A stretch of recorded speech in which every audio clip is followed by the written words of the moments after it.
Now that you've installed your actions, I'm going to quickly show you how to apply the light layers in Photoshop.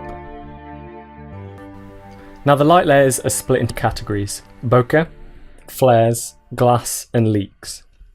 And you'll see you have folders in the .zip file corresponding to these. So here we have the bokeh folder, which has our light layers images, the flares folder with the flares images, and so on with the glass and the leaks. So what I'm going to do is I'm going to just show you a sample of each one. So this is how to use each of them. First, you want to open an image in Photoshop like I have here. Now you need to apply these light layers before adding any other corrections and ensure that it still says background for your image. So go ahead and drag one of the light layers images onto your photo, and then you just want to resize it roughly where you would like the overlay to appear. Now it's important that you cover the whole image when applying these layers. If the light layer isn't completely covering the image like this, it's going to cause problems for us down the line. So just ensure that it's covering the whole image. And we can also rotate it if we need to. And while it's like this, we can also right click and flip horizontally or vertically if we wish. So I'm happy with that. Now you can see that this says bokeh 1, and in the folder we've got bokeh 2, bokeh 3, bokeh 4 and so on. So I want to go to my actions panel and go to the bokeh folder, and you'll see that there's an action called TPF light layers bokeh 1. So I want to select this action and click play.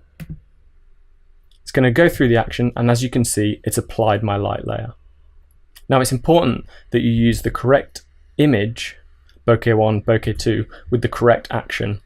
If I tried to apply the bokeh 1 image onto this and then clicked the bokeh 4 action, it wouldn't work.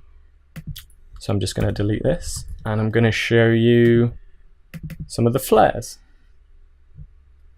So let's go with flare 6. Again, I'm going to drag it on.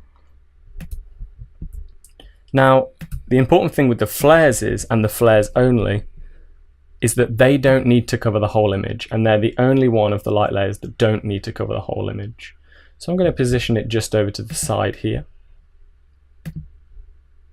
And I'm going to go down to flare 6. Now you can see we've got flare 6 neutral and flare 6 cool, and these are just variations. So a neutral is going to give you just a very natural tone, and a cool is going to give you a cooler, colder tone to the flare. So for this I'm just going to choose neutral. So I'm going to click neutral and then click the play button, and that's going to apply my action. And you can see we've got this really nice natural looking flare here on the image. I'm just going to delete that. Now let's have a look at the glass. So let's go with glass 11. I'm going to drag that on. Now remember, these ones do have to cover your image. So I'm going to drag it like that, and I can zoom it in as much as I need to really cover that image. Just make sure that we don't have any top bits showing. Click apply. And I'm going to go to my glass actions, go down to glass 11 and click play. And you can see it's applied it. Let me just scroll this away. And what these actions are actually doing is they're not only blending the light layer with the image, they're also adding a certain amount of blur to the image to give a really nice natural feel. And finally we have leaks. Now these are the kind of leaks that you might get when lens whacking, for instance, when you partially take the lens off, and you'll get these lovely leaks coming into the sensor.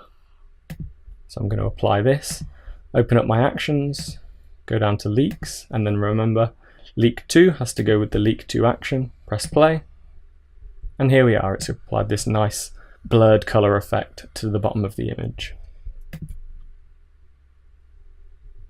And that's all you need to remember. So have a play around and see what you can create with the light layers assets.